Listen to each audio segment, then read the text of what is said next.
1서 5장 1절에서 3절 말씀입니다.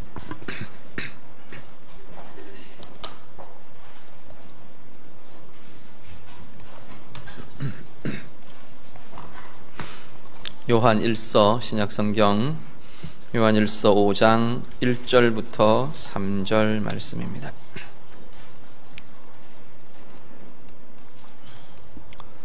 요한일서 5장 1절에서 3절 다 함께 읽겠습니다. 예수께서 그리스도이심을 믿는 자마다 하나님께로부터 난 자니 또한 낳으신 이를 사랑하는 자마다 그에게서 난 자를 사랑하느니라. 우리가 하나님을 사랑하고 그의 계명들을 지킬 때 이로써 우리가 하나님의 자녀를 사랑하는 줄을 아느니라.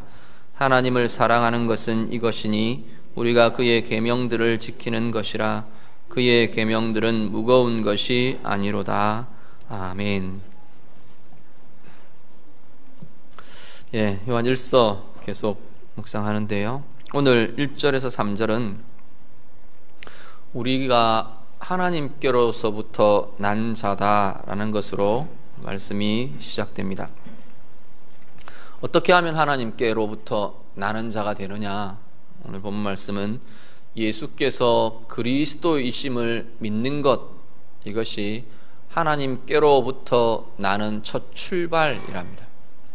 우리가 우리의 마음에, 우리의 영혼에 예수님이 바로 이 땅에 오신 하나님이시고 그분이 바로 우리를 구원하시고 온 인류를 구원하신 그리스도시다, 구원자이시다 라는 사실을 믿고 고백하게 되면 그 믿음 때문에 우리는 하나님으로부터 새롭게 태어난 자가 된다라는 겁니다. 이 자리엔 다 그런 분들이신 줄로 믿습니다. 하나님이 하나님으로부터 났다라는 표현은 우리가 보면 그냥 말 그대로 우리 어머니 뱃속에서 태어나는 것을 같이 염두에 두고 생각하셔도 좋을 것 같습니다. 어머니의 태에서 아기가 태어나는 것처럼 예수 그리스도를, 예수님을 그리스도로 고백하는 그 믿음이 있는 자들은 다 하나님으로부터 태어나는 그 태어남을 경험한 자들이라는 겁니다. 다시 말하면 예수를 믿는 믿음을 가진 우리는 이미 하나님으로부터 새롭게 태어나는, 우리 보통 이제 거듭남, 중생 이렇게 표현하는데 새롭게 태어남을 경험한 사람들이라는 겁니다. 근데 모태에서 아기가 이렇게 태어나면요, 그 아기들이 가지는 보통의 특징들이 어떤 게 있냐면 이 모태의 영향력을 지대하게 받습니다. 엄마의 영향력을 지대하게 받습니다. 왜 태교를 중요하다고 말하느냐 하면 그 아기를 품고 있는 이 임신의 기간 동안 엄마의 정서와 엄마의 마음과 엄마가 보는 것과 생각하는 것이 이 모태가 그대로 경험하는 효과들을 모태에 있는 이 아기가, 태아가 그대로 경험하는 것이나 마찬가지가 되기 때문이라는 겁니다. 가장 좋은 태교는, 보통 이제 그런 이야기를 많이 합니다. 가장 좋은 태교는 엄마가 평안한 것이다 라는 이야기들을 많이 합니다. 아기가 뱃속에 있는 동안 엄마가 굉장히 많은 극심한 두려움들을 가지면 아이가 이미, 태아가 뱃속에서부터 그 두려움을 경험하고 나오게 됩니다.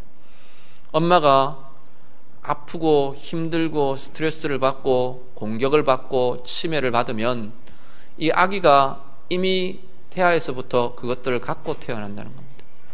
엄마의 정서, 엄마의 성품, 엄마의 생명, 엄마의 건강, 이것이 태어나는 아기에게 직접적인 사실은 영향을 줍니다. 왜 길게 이 이야기를 하느냐면 오늘 본문은 뭐라 그러냐면 우리가 예수 그리스도를 믿는 우리는 하나님이 낳으신 존재들이라 그렇게 말합니다.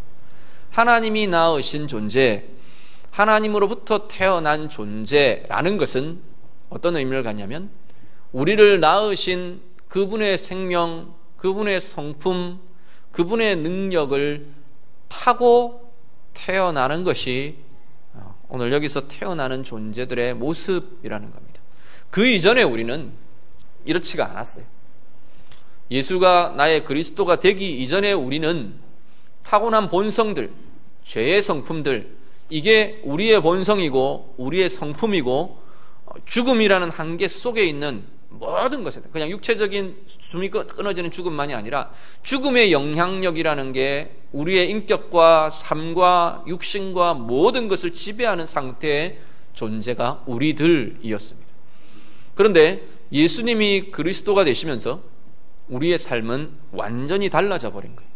성품은 누구의 성품을 담고 살아가게 되었냐면 하나님의 성품을 담고 그 하나님의 성품을 따라 살게 된 자들이 그리스도를 믿는 하나님의 자녀들이라는 겁니다. 그 전에 우리의 성품은 죄된 본성을 따라가는 게 우리의 본성이었는데 그리스도가, 예수님이 우리의 그리스도가 되면서 하나님으로부터 다시 태어나면서 우리의 성품의 본성이 바뀌었다고 지금 말하는 거예요. 이제는 하나님의 본성이, 하나님의 성품이 우리 안에 자리 잡게 되었다는 겁니다. 문제는 뭐냐면 이 땅 가운데 육신을 가지고 사는 동안 우리 가운데는 원래 갖고 있던 이 죄의 본성과 이제는 새롭게 태어나면서 가지게 된 하나님의 성품, 하나님의 본성이 우리 안에서 싸우는 일을 시작한 겁니다. 그래서 육체의 소욕과 성령의 소욕이 싸운다고 사도 바울은 그렇게 표현을 하는 겁니다. 문제는 하나님의 성품이 이제 우리 가운데 시작되었다라는 겁니다. 또 하나 아까 뭐라고 말씀드렸냐면 하나님의 생명이 우리 가운데 주어지게 되었다. 우리는 구원받은 우리들은 뭐라고 말하면 영생을 삽니다. 우리는 영원한 생명을 가져서 영생을 가졌습니다. 그런 이야기들을 하는데 그 영생을 가지는 이유가 뭐냐면 하나님의 생명이 우리 안에 들어오기 때문이라는 겁니다. 또 하나 하나님의 능력이 우리 안에 주어지게 되었습니다. 이게 말하자면 구원받은 우리의 바뀌어진 DNA라는 겁니다. 바뀌어진 유전자라는 거예요. 하나님으로부터 그리스도를 믿는 믿음으로 이제는 하나님께로부터 태어나다 보니까 하나님의 유전자가 우리 가운데 이제는 주어지게 된 자들이 하나님의 자녀들, 믿음을 통해 하나님으로부터 난 자들이라고 말씀하는 겁니다. 오늘 우리의 삶에 우리는 자꾸만 우리가 바라보고 묵상하고 붙잡고 방향 잡고 그래야 될 것이 뭐냐면 이 자리라는 겁니다.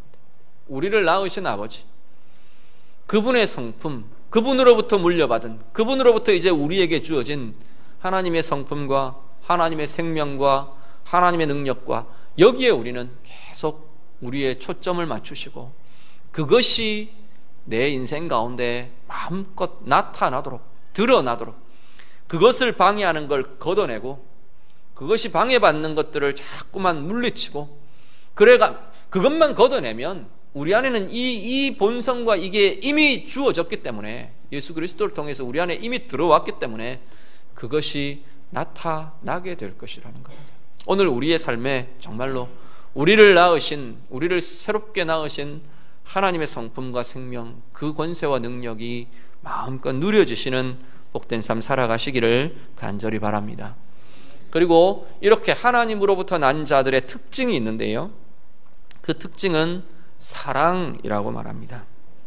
5장 1절 하반절 말씀을 보시면 낳으신 이를 사랑하는 자마다 1절 2절을 한 번 더 같이 보시죠. 1절 2절 다 같이 읽겠습니다.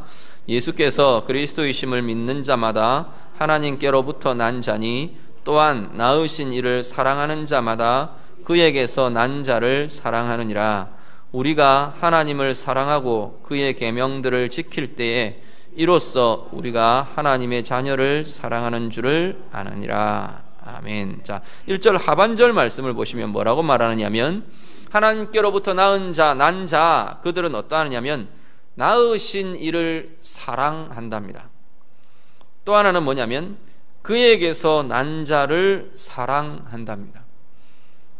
낳으신 이를 사랑하는 건 당연히 하나님을 사랑하는 거죠. 하나님으로부터 난 자들은 그 안에 이제 본성상 사랑이라는 DNA, 사랑이라는 유전자가 인격적 특징이 나타나는데 첫째 대상은 하나님을 사랑한답니다. 우리를 낳으신 하나님을 사랑하게 되고요. 원래는 하나님을 사랑하는 자들이 아니고 성경은 우리를 뭐라고 말하냐면 하나님을 대적하는 자들이었다고 말합니다. 대적하는 자리에서 사랑하는 자리로 바뀌어지는 것 자체가 사실은 기적입니다.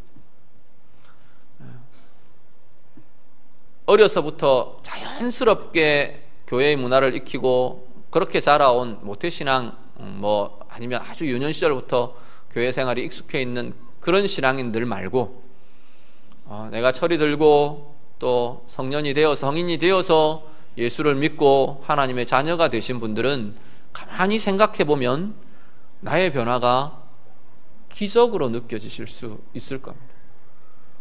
그렇지 않으신가요? 저는 제가 모태신앙인데도 저는 제가 예수를 믿고 하나님의 자녀가 된 게 기적으로 여겨집니다. 어떻게 이게 믿어질까? 한 번씩 이렇게 말씀을 보고 이렇게 보면 어떻게 이게 믿어질까? 믿어지는 게 기적인 것 같아요. 자연스럽게 제가 의심 없이 이게 받아들여지고 믿어지는 게 기적 같아요. 그러니까 전도해서 열매가 즉각 나타나지 않는다고 너무 낙심하지 마시면 좋겠습니다. 그게 어쩌면 당연한 겁니다. 이게 안 믿어지는 게 오히려 당연한 자연스러운 겁니다. 믿어지는 게 사실은 기적이에요. 예수님이 이렇게 하셨다, 하나님이 이렇게 하셨다는 게 오히려 믿어지는 게 기적에 가깝습니다. 그런데 그런 사람들은 뭐라고 말하면 하나님을 사랑하게 되었다는 겁니다. 대적해 있던 사람들이, 그게 싫던 사람들이 그게 좋아져 버린 거예요. 하루아침에 그냥 180도로 인생의 그 모습들이, 성품들이, 우리의 영이 바뀌어져 버린 겁니다. 그래서 새롭게 태어났다라고 이야기하는 겁니다. 하나님을 사랑하게 되었고, 또 하나는 뭐냐면 하나님으로부터 난 자를 사랑하게 되었답니다. 하나님으로부터 난 자는 첫 번째는 예수 그리스도입니다. 그리고 또 하나는 그리스도와 더불어 함께, 우리와 더불어 함께 하나님의 자녀가 된 사람들입니다. 아무 연고도 없고 아무 공통점도 없는데 그리스도인이라는 그 하나 가지고 그냥 친밀감이 느껴지고, 그렇구나, 또 예수에 대한 이야기, 말씀에 대한 이야기, 하나님 나라에 대한 고민, 이것들이 같이 나누어지면서 동질감이 나타나고 함께 하나님을 향한 감정들이 함께 공유되고, 그게 그리스도인의 모습이라는 겁니다. 물론 때에 따라서는, 사람에 따라서는 세상 사람들보다 못한 그리스도인의 관계도 있긴 합니다. 아이고, 지가 그리스도인이 아니면 차라리 낫지, 이런 사람들도 사실은 있어요. 그렇긴 하지만 대부분 많은 경우에 건강한 그리스도인들인 경우에는 이런 것들이 나타난다는 겁니다. 하나님을 사랑할 뿐 아니라 하나님으로부터 함께 난 자 된 우리 서로가 사랑할 수 있게 된 것, 이것이 바로 하나님으로부터 난 자들의 특징이라고 말씀합니다. 오늘 우리 안에 이게 좀 마음껏 좀 누려지실 수 있기를 바랍니다. 하나님을 사랑하고 하나님의 사랑을 누리는 이 사랑의 누림은 사실은 그리스도인에게 가장 핵심적이고 가장 중요한 관계이고 체험입니다. 정말로 내가 하나님의 사랑이 누려지면 사실은 굉장히 많은 것들이 해결되어 버릴 수 있습니다. 우리의 고민도, 우리의 염려도, 우리의 상처도, 우리의 아픔도 하나님의 사랑이 정말로 내 가운데 누려지고, 내가 정말로 하나님을 사랑하는 이 관계가 세워지면, 그게 강해지면 굉장히 많은 우리 인생의 문제들이 자연스럽게 녹아지고 자연스럽게 문제가 아닌 것이 되어갈 가능성들이 참 많습니다. 오늘 우리 안에 이 힘이 좀 마음껏 경험되실 수 있기를 바랍니다. 굉장히 외로움을 갖고 있는 한 사람이 있다고 한번 생각하시죠. 제가 전에 그런 말씀을 드렸는데, 저는 요즘은 최근엔 좀 별로 안 꾸는 것 같아요. 최근에 행복한지 외롭지가 않은지, 제가 굉장히 많이 반복해서 꾸던 꿈 중에 하나가 뭐냐면, 한 4-5살 된 애가 동네 어귀에 나와서 돌을 이렇게 발로 툭툭 차면서 손 주머니 푹 찔러넣고 고개 푹 숙이고 이렇게 있는 굉장히 쓸쓸한 그 영상이 전 굉장히 많이 반복해서 참 많이 꿈을 꿨었어요. 근데 그게 어떻게 보면 그런 반복되는 꿈들은 제 정서의 반영이라고 볼 수가 있거든요. 결정적인 순간이 되면 혼자인 것 같은, 결정적인 순간이 되면 이 혼자인 이 쓸쓸함이 지배하는 그런 것들이 참 많이 있는데, 이게 해결되는 자리가 어디냐면 하나님의 사랑이 풍성하게 경험되는 자리입니다. 물론 가족의 사랑들이 그런 것을 메울 수 있습니다. 아내가 잘해주면 훨씬 덜 할 수 있고요, 우리 아이들로부터 또 이 힘이 공급되면, 또 아니면 공동체의 지체들로부터 그런 것들이 막 왕성하게 일어날 때는 그게 훨씬 더 덜하고 인격적인 어려움들도 더 가벼워지고 그 힘들을 경험하곤 합니다. 그런데 근본적으로 이것들이 치유되고 이것들이 달라지는 자리는 하나님의 사랑이라는 겁니다. 하나님의 사랑이 정말로 내 가운데 부어지고 왕성하고 넘쳐나고, 그럴 때는 우리의 인격, 내 인격적인 성품이 갖고 있는, 하나님을 떠나 있는 이 죄된 성품으로 산 이 인생이 갖고 있던 상처와 아픔과 인격적인 약함과 이것이 녹아내려지는 겁니다. 하나님의 사랑이 누려지는 그 자리에 사실은 회복과 건설, 우리 회복, 치유 많은 이야기를 하는데 세상 사람들도 회복, 치유의 가장 중요한 해결책은 사랑이라고 이야기합니다. 어릴 때 받지 못했던 사랑을 이제 커서라도 받으면 그 치유와 회복이 일어난다고 보통 이야기합니다. 원리상으로는 그렇습니다. 그런데 정말로 이 완전한 사랑을 가지신 하나님의 사랑이 우리 가운데 계속 채워지고 경험될 때 우리의 모든 약한 영역들은 사실은 녹아내리게 되어 있는 것이 우리의 모습들이라는 겁니다. 오늘 하나님과 사랑을 주고받는 관계는 하나님으로부터 태어난, 하나님으로부터 새롭게 난 우리들의 가장 중요한 특징이라고 말합니다. 오늘 우리의 삶에 이 사랑의 체험들이 풍성하게 누려지실 수 있기를 간절히 바랍니다. 스스로 생각하기에 내가 이런 인격적인 약함들이 있다, 우리 보통 이제 치유, 상처 이런 이야기들을 많이 하는데, 그런 부분들이 있다고 생각되시는 부분들은 특별히 더 하나님의 사랑에 대한, 하나님의 사랑의 누림에 대한 묵상과 하나님을 향한 기도와 소원들을 풍성하게 좀 해가실 수 있기를 바랍니다. 그게 임하여질 때 진정한 회복이, 진정한 치유가, 진정한 힘이 우리 가운데 일어나게 될 것입니다.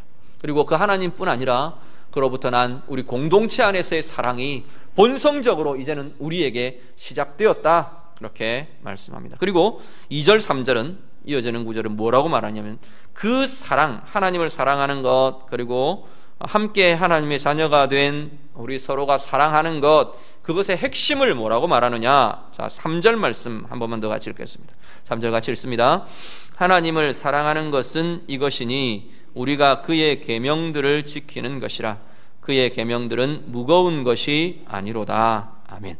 자, 3절은 뭐라고 하냐면 하나님을 사랑하는 게 뭐냐? 하나님의 계명을 지키는 거다, 그렇게 말합니다. 2절은 뭐라고 말하냐면 그의 계명들을 지킬 때 결국 우리는 그 계명들을 지키면 우리가 하나님의 자녀들, 우리 서로가 사랑할 수 있게 된다, 그렇게 이야기합니다.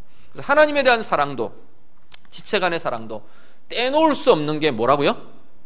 계명, 말씀이라는 겁니다. 이걸 떠나버리면 우리는 어떻게 되느냐면 진짜 사랑을 하는 게 아니고 내 기분대로 행하게 됩니다. 하나님을 사랑한다고 생각하는데 말씀의 길에서 떠나버린 사랑은 사랑이 아니라 내 기분밖에는 안 돼요.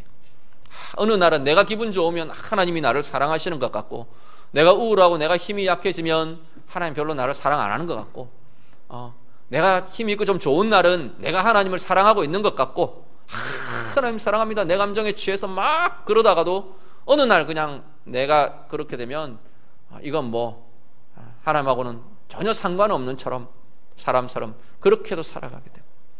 근데 그것이 사랑의 본질이 아니라고 말한다는 거예요. 진짜 사랑은 하나님의 말씀의 길을 가는 것, 그것이 우리가 정말로 하나님을 사랑하는 자들이 걸어가는 길이 된다 말합니다. 지체들 간의 사랑도 그렇다는 건가요? 그렇다고 지금 이야기하는 겁니다. 내 옆에 있는 지체를 정말로 하나님이 원하시는 진정한 사랑을 하는 것은 하나님의 말씀의 길을 따라 행하는 것이라. 그 사람에게 행해주고, 그 사람에게 하나님의 말씀이 원하는 것들을 기대하고, 하나님의 말씀이 원하는 것들로 내가 품고, 하나님이 말씀이 옳다고 하는 것들을 그 사람에 대해서 기대하고 소원하고 말해주고 같이 하고, 그것이 진정한 사랑이랍니다. 우리 자녀들에 대한 이야기들, 고민들 참 많이 하는데, 자녀들을 어떻게 우린 자녀들 다 사랑하시잖아요. 자녀들에 대해서도 동일하다는 겁니다. 뭐가 진짜 사랑하는 거냐? 하나님이 함께 자녀된 우리 아이들, 우리가 어떻게 사랑하는 거냐? 말씀의 길을 따라서는 진정한 사랑이 안 된다고 이야기를 하는 겁니다. 부모의 집착이 되기도 하고, 부모의 왜곡이 그대로 이어지기도 하고, 우리가 연약하기 때문에, 우리 스스로가 연약하기 때문에.